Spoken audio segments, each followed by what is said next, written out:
3 tips to spot a fake email. Phishing is a type of social engineering attack often used to steal user data, including login credentials and credit card numbers. It occurs when an attacker, masquerading as a trusted entity, dupes a victim into opening an email. But how do you spot these emails if they land in your inbox?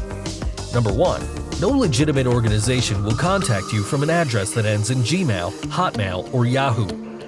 Always look at the email address, not just the sender. Number 2. The domain name is misspelt.